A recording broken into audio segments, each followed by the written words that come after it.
The fog was a heavy, damp shroud that turned the facades of buildings and lampposts into a smudged pastel sketch. The woman's heels clicked frantic Morse code against the cobblestones of the alleyway. Every shadow seemed to reach for her, every gust of wind off the lake a whispered threat. She burst out of the narrow passage onto a wider thoroughfare, her breath coming in gasps. Under the next streetlight stood a figure. It was tall and unnaturally thin, a silhouette cut from the darkest velvet, its yellow eyes locked onto hers. The woman spun and bolted in the opposite direction, her heart hammering against her ribs like a caged bird. She took a few corners, then reached Michigan Avenue. The strung jewels of electric lights, all hard ambers and sickly greens, reflected off the misty waters of the lake. She looked ahead, and her blood froze. The figure was there too, standing at the far end of a long stretch of pavement, perfectly still, as if it had folded space to arrive before her. She veered toward a row of brownstones, throwing her weight against the heavy oak door of a familiar house. "I think I forgot to lock it. Please, be unlocked." The door gave way, and she slammed it shut behind her, throwing the bolt with trembling fingers. She leaned her back against the wood, sliding down until she was huddled on the floor, listening to the silence of the foyer. After a moment, she stood and fumbled for a match, striking it to light a hurricane lamp sitting on a side table. The warm, flickering glow pushed back the darkness. She walked away, heading up the stairs. A dark, elongated arm, seemingly made of shadow and smoke, reached through the solid wood of the door as if it weren't there. With a casual flick, the limb struck the side table, sending the hurricane lamp crashing to the floor. The glass shattered. A hungry, orange line of fire began to crawl along the spilled oil and up the wallpaper.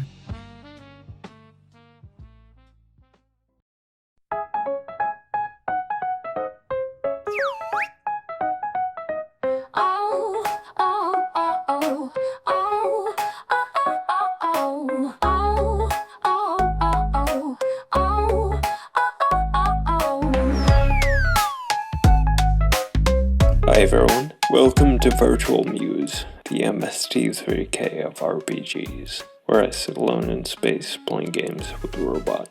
Tex Gunn is an absurd parody Noir character I came up with in 2008. We're now using a game campaign to create a new case for him. What we know so far is that Tex was hired, along with other PIs and off-duty police, to provide security at a prestigious gala being held by the Chicago Museum to unveil a new ink and exhibit to VIP donors and patrons. One of the pieces in the exhibit was a ceremonial Lincoln mask, which it turns out is a cursed artifact, and there's a secret society trying to recover it. There are lots of legends about the mask, including that it's supposedly connected to a portal to the spiritual realm, which can be opened somewhere in Chicago. Tex doesn't believe that the mask is anything special, possibly at his own peril. The gala was hit by 4 mysterious men wearing replica masks who stole the artifact and kidnapped a woman out of the crowd, whom they seemed to target specifically for some unknown reason. Tex managed to defeat the men, but the woman and the mask vanished while he was distracted. So his working theory right now is that there were more thieves he didn't see, who got away while the others caused a diversion. Also, he has a partner in this case, a woman named Josephine Wellesley, who's also a PI, and was also working in the security detail at the gala. She is the cousin of the museum curator.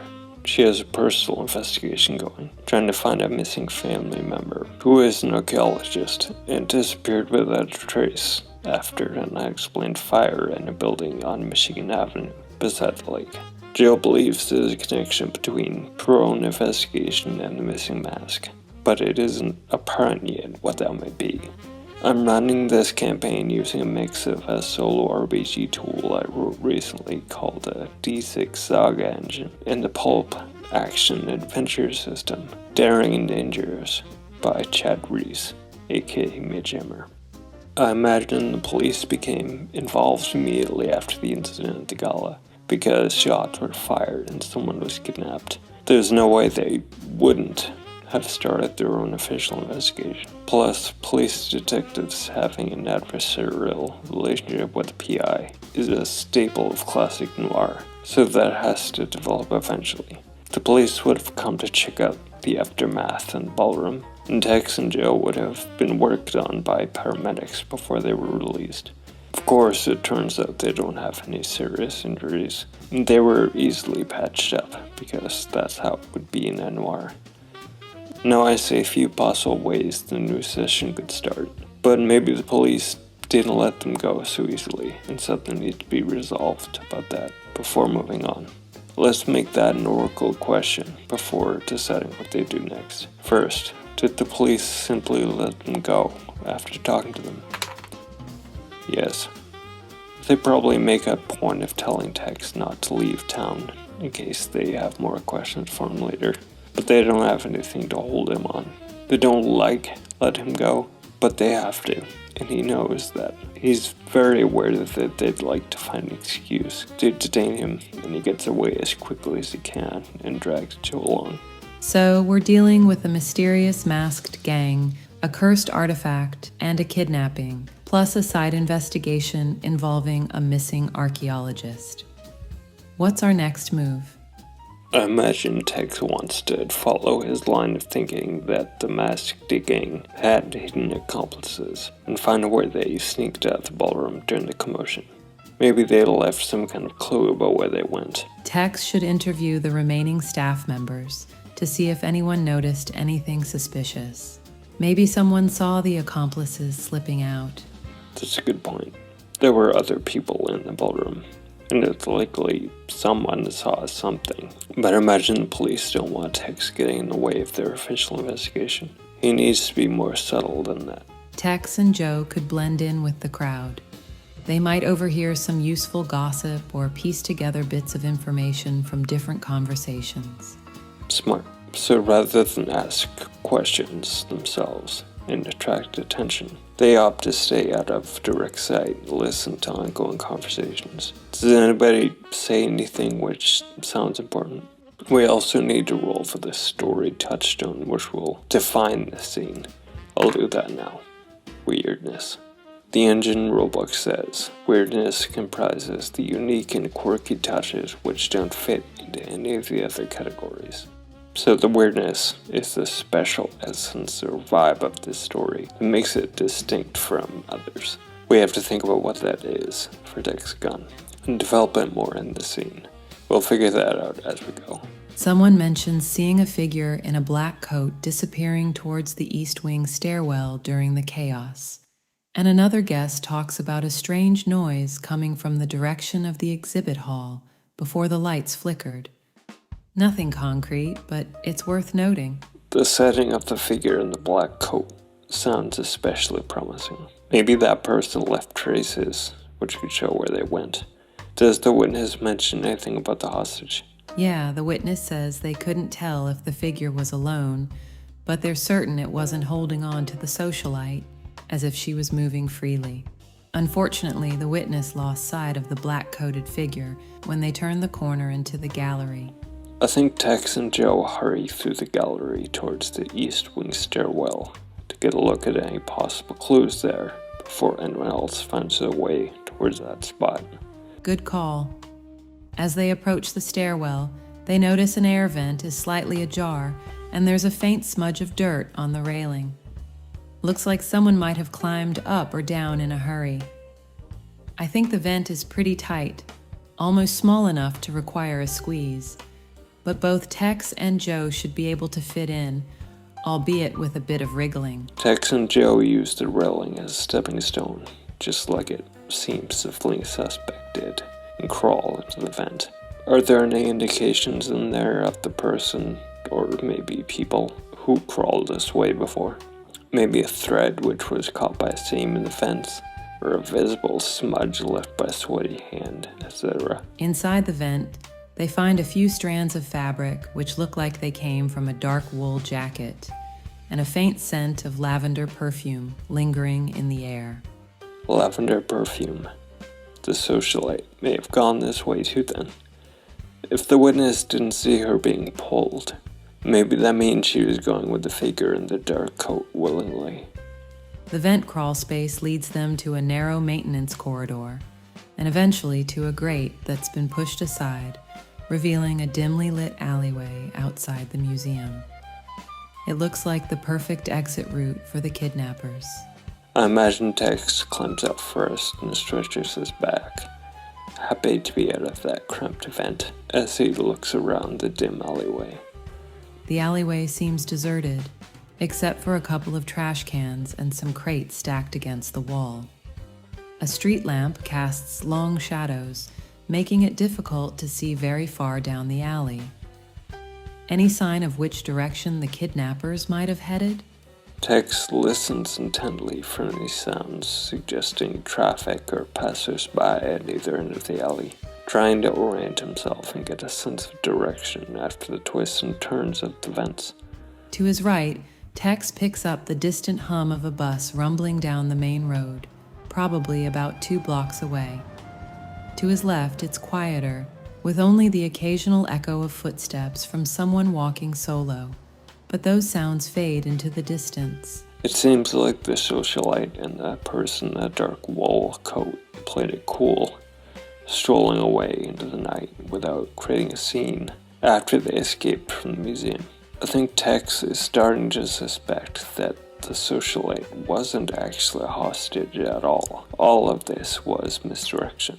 She stole the mask and got away, and managed to engineer a scenario where nobody suspects she was behind what happened. The official investigation by the police is starting completely on the wrong trail. That's a wild theory, but it fits the evidence we've seen so far. The lack of signs of struggle, the calculated getaway, the perfume.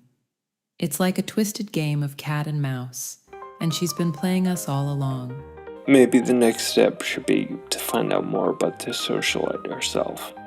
I think Tex and Joe lay low for a couple hours, until the police have gone, then double back into the museum and find out from the curator exactly who this socialite was, so they can figure out where she lives and run down this lead. Also, I've been thinking about the weirdness of this story. The idea of the touchstones is that each one develops organically over the course of the campaign until they're all repositories of ideas and concepts you can draw from. Since this is the first time we've rolled weirdness, this is just the starting point for development. Maybe I'm overthinking this, which wouldn't be the first time. But since Tex Gunn is a parody noir adventure, it seems like we need to think about what the special essence of noir itself is. For me, a big part of that is the witty exchanges and fast dialogue. The way the characters talk to each other is half of the whole atmosphere. The stylized language in classic noirs is one of my favorite things too. There's something irresistible about the tough, wisecracking persona of a hard-boiled detective and those quick-witted exchanges with foes and rivals. The combination of grit and charm is so compelling. I've also seen some hilarious noir parodies that exaggerate the tropes to absurdity. The self-seriousness of the genre makes it perfect fodder for satire and comedy. Right. I think that is exactly what the weirdness for a story is. Everything that makes noir, but exaggerated to absurdity. So Tex and Joe walk back into the museum, looking for the curator. They'll likely find him frazzled, dealing with the aftermath of the theft. I imagine he'll be more willing to talk now, given the circumstances. I picture the curator pacing in the ballroom, his face etched with worry and fatigue. The museum's usually sterile atmosphere is disrupted by shattered glass strewn across the carpet and the scent of spilled drinks in the air, remnants of the earlier chaos. I think the curator's expression darkens as he sees Tex and Joe, and he says, "Well, well, well, look who's back. I suppose you're here because you don't know where to go?" His tone is laced with annoyance and a hint of accusation. Tex says, "We know exactly where to go, in theory. We just don't know where that is. What can you tell us about the socialite who was taken by the cultists?" The curator rubs his temples, clearly frustrated, and begins to pace again. Her name is Isadora Ebony Cortez. Her family is old money, with connections to several prominent art collectors and philanthropists. Tex thinks about it for a second as they all walk to curator's office, then asks, "She's an heiress to a fortune, isn't she?" That's correct, the curator replies. The Cortez family built their wealth on coffee and rubber plantations in Peru. Their business dealings have always been wrapped in controversy, but they're respected figures in high society nonetheless. Tex thinks about that, imagining how the export business could potentially be linked to black market smuggling, which could be a possible connection between the heiress and the stolen Incan mask. Joe is also thinking that's a plausible connection. The Incan Empire's riches and artifacts have long been coveted by collectors, and the Cortez family's business ventures in South America could have laid the groundwork for some shady dealings. And if she grew up in the region, early exposure to the legends of the mask might have grown into an obsession for Isadora, leading to her involvement with the secret society, which is bent on getting it. Her level of wealth and connection might have been a real get for this society, and they ushered her into the top ranks. She might even have become the leader. I imagine her force of personality is great enough that that could have happened. That makes sense. Growing up surrounded by those stories could have kindled a fire in her, driving her to pursue the mask at any cost. Now we need to figure out where she'd stash it, assuming she's indeed working with the society. Considering her social standing, I doubt she'd take it directly to her estate or mansion. More likely, she's got a secure location set aside, maybe a private vault or a secondary property outside of the city. Maybe she has a secondary family estate in a more rural area outside the city, away from prying eyes. It's possible she rarely uses it, but it would serve her well now. A rural estate sounds like the perfect hideout. Somewhere isolated, yet still within reach. If she barely uses it, it might be the last place anyone would think to look. No one would think of looking there, except for Tex and Joe. The curator hesitates for a moment before taking a dusty folder from his desk drawer. He flips through the pages, looks at something, and mutters under his breath. Yes, here it is. The Cortez family has a summer home deep in the woods, about an hour's drive north of the city. Isadora once made a donation of some of the furniture there. The place has been in disrepair for years, supposedly unused. Tex says the curator, "You claimed the mask was priceless earlier, so I'm sure letting us borrow your car for the evening to go get it back isn't too steep a price." The curator grumbles for a few seconds, then agrees. Tex and Joe start the hour-long drive out of the city, into the woods to the north. I just looked at an Illinois map. Going north out of Chicago would bring them along the coast of Lake Michigan, which is perfect. They start the curator's Model A and drive through benighted Chicago towards the northern edge of the city, through sprawling suburbs, into deepening, darkening tree cover, with the pale moon reflecting off the surface of the lake as they move along the lakeside roads. I don't think there's a specific driving rule in Daring and Dangerous, so we'll just assemble a dice pool for this task that makes sense. I pictured Tex at the wheel, so I think his agility stat is a reasonable base number. We'll add a die for the car itself. I think that makes sense, since the car is an asset here, but something could go wrong with it, so it should be part of the random roll. Anything else? I think that's it. The more dice we add, the better the odds become, and this feels about right. I think that's plenty for the fairly straightforward task of driving out of the city and finding the right place. The darkness of the city slowly giving way to the shadows of the forest sounds ominous and fitting for the mystery we're unraveling. The only sound being the hum of the engine and the soft lapping of the waves against the shore creates a sense of tension and isolation. As the trees close in around them, they follow winding roads until finally the Cortez estate comes into view. The estate appears dark and still, but as they draw closer, Joe notices a faint flicker of candlelight in one of the upper floor windows. I imagine Tex stops the car some distance away from the estate and turns off the headlights so there won't be beacons in the dark. He gets out of the car and carefully closes the door, squinting at the estate amid the trees ahead, hulking dark under pale moonlight. The darkness seems to swallow everything whole, leaving only the outline of the estate visible against the moonlit sky. The silence is heavy, punctuated by the distant sloshing of water and the occasional creak of tree branches swaying in the wind.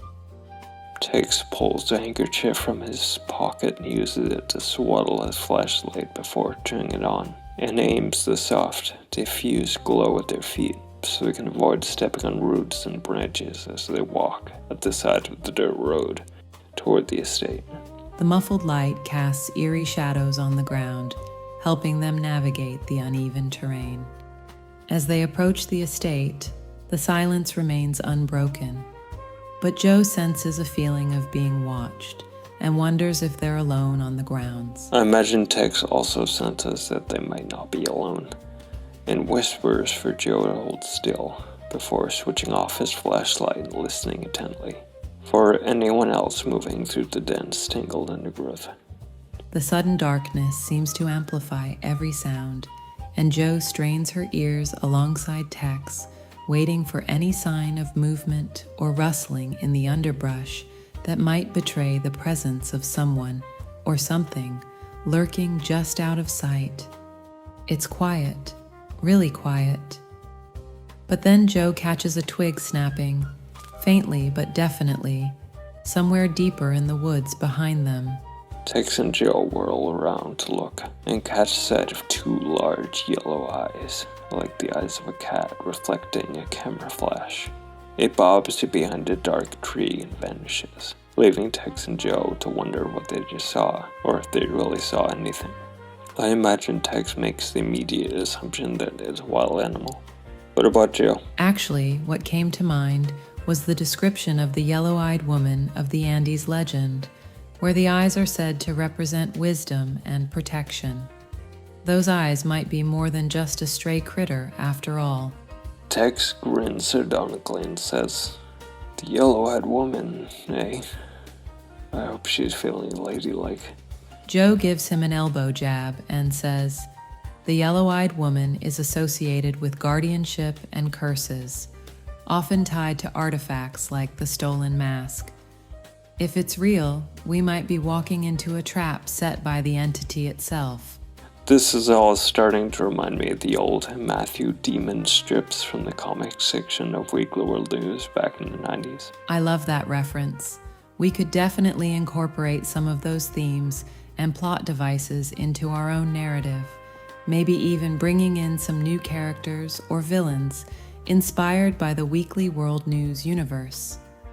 Incorporating those eccentric characters and scenarios will undoubtedly add another layer of unpredictability and humor to our narrative. The tabloid-style sensationalism could also create an interesting contrast to the darker, grittier tones of the noir elements. We could bring in a character somehow inspired by Bad Boy. Exactly. I can already think of ways to do that, perhaps as a cryptic informant or a mysterious figure with ties to the supernatural underworld. I think we just found another dimension of the weirdness of this story. Every single reference to Weekly World News we can possibly make, we'll make. I'll try to remember some of the headlines, the recurring themes, so we can riff off of them. We'll call it right there for this episode, and pick up next time with whatever happens next. Remember to like this video if you're still watching, subscribe to the channel, and click the bell icon if you want to be notified when the next episode drops. Until next time.